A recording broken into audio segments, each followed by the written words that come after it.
తెలంగాణ భవన్లో గోషమహల్ నియోజకవర్గ స్థాయి బీఆర్ఎస్ పార్టీ సమావేశం నిర్వహించారు. ఈ సమావేశంలో పాల్గొన్న మాజీ మంత్రి తలసాని శ్రీనివాస్ యాదవ్ పార్టీ కార్యకర్తలే మూలమన్నారు. నిరంతరం ప్రజలతో ఉంటూ సమస్యలపై పోరాడాలని సూచించారు.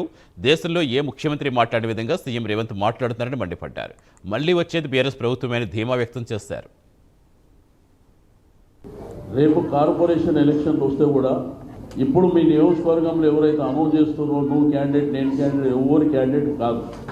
ఎవరైతే బలంగా తిరిగి ప్రజలలో మన్ననలు పొందుతారో వాళ్ళే క్యాండిడేట్లు అవుతారు. ఇంతకుముందులాగా వాళ్ళకే బొట్టు పెట్టి పిలవాలనేది కూడా పార్టీకి లేదు. ఎందుకంటే కొంతమంది పోయేటోళ్ళు పోతుంటారు, వచ్చేటోళ్ళు వస్తుంటారు. తెలంగాణ ఉద్యమ చరిత్ర ఉండి ఒక రాష్ట్రాన్ని సాధించినటువంటి కేసీఆర్ గారి పార్టీ దీనికి సాగు ఉండదు. ఇది పోయేటోడు పోతూనే ఉంటాడు, వచ్చేటోడు వస్తూనే ఉంటాడు.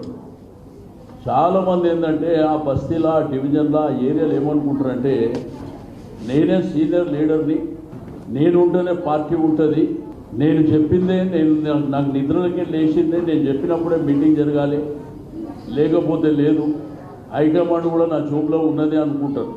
కానీ వాళ్ళకి తెలియదు ఏంటంటే నేను పక్కన పెట్టేస్తే నీ ఇంటి పక్కనే 10 మంది తయారవుతారు. ఆ విషయం